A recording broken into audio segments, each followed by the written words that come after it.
Am I saying I did it? No, God did it, but He moved upon me. I was sitting on a stone bench. And I didn't even realize what was behind me. I was looking at the stock exchange. The first time I'd been there, I was in the stock exchange. I looked into the pit, as they call it, on a tour. I'd been in the Bank of New York in the executive entrance. A man invited me in very cordially. He looked like a Monopoly man. He had the little mustache and all dressed up. Oh, you want to come in? Sure, I had my camera, took pictures of the gilded ceilings, and that wasn't the regular entrance, that was the mezzanine customer entrance, see? You know what a mezzanine customer is, don't you?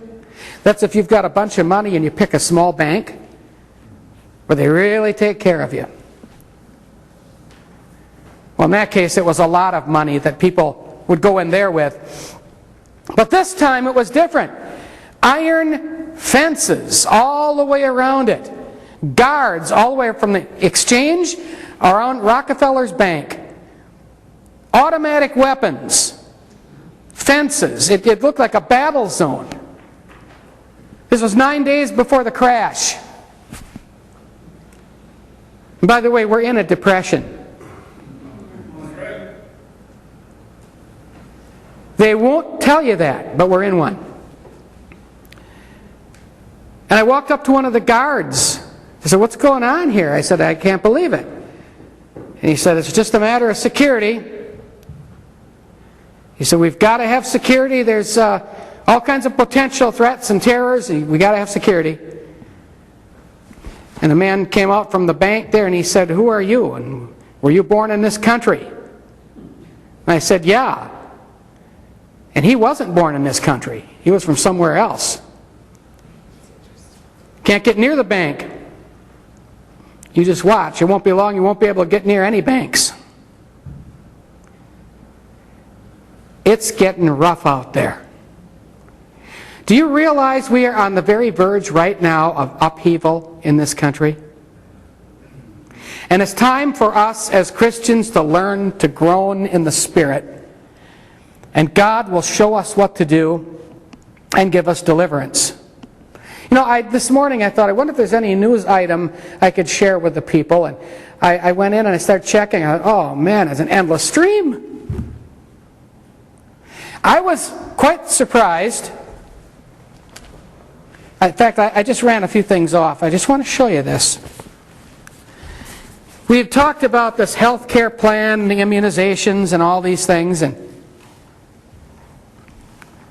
how you don't dare speak against Obama.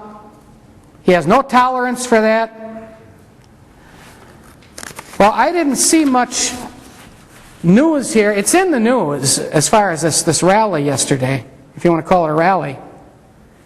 It's actually an insurrection. In our news media, it says thousands went to Washington.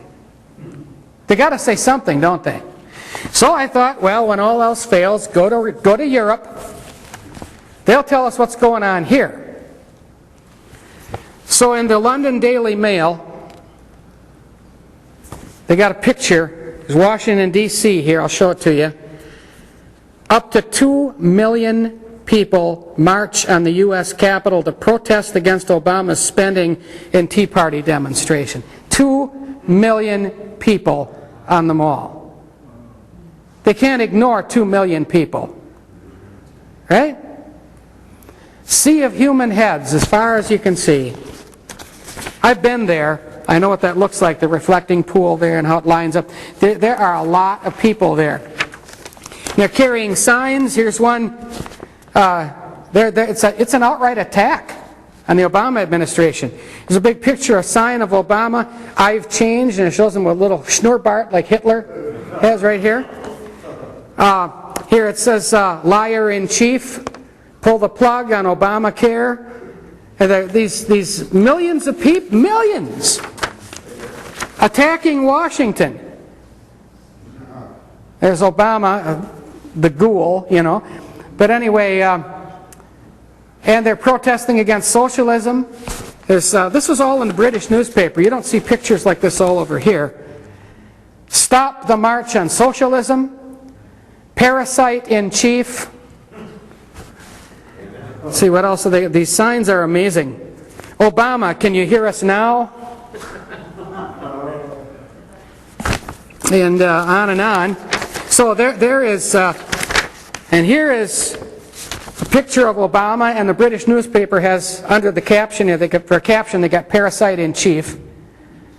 And what was his response to all of the 2 million people protesting socialism and the spending and the health care and the immunization plan? What's his response? Obama says, they can't stop us.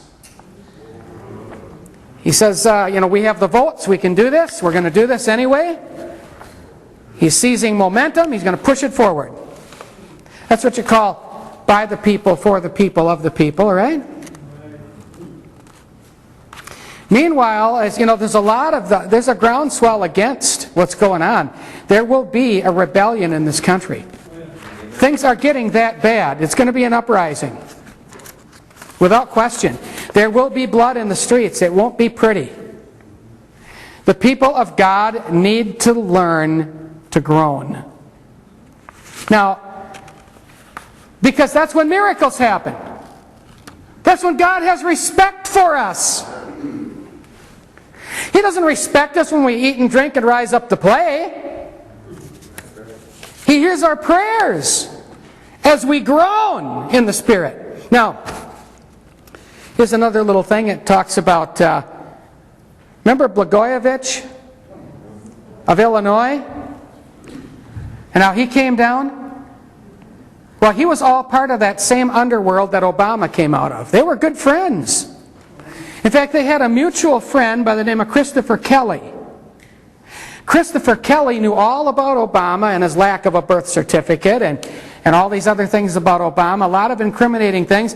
Christopher Kelly has now been found dead. They called it suicide, and they said it was an overdose of aspirin.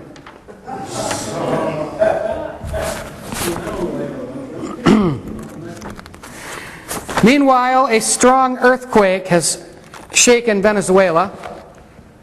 The Maracaibo oil fields. Now watch the prices go up. You know, they'll use every little thing for an excuse. They always do. One of the richest oil fields in the world is the Maracaibo fields in Venezuela. Citgo gasoline. Used to be city service. That's all Venezuelan. Meanwhile, Venezuela is signing a pact with Russia, which is returning to become the Soviet Union now. And Putin, or is it Rasputin? Putin is saying he's going back into power now, and he's going to get it all switched back. But I thought there's another little interesting thing, and this, I don't believe in coincidence, do you? I believe in God incident. He's in charge. Does he show us little signs? Here's a little thing that kind of shocked me. I don't shock easily. But back in 2001, September 11th, towers came down, didn't they? The stock market closed on that day, September 11th, 2001. 2001 at 9,605.51, the Dow. This year, September 11th, which we just had,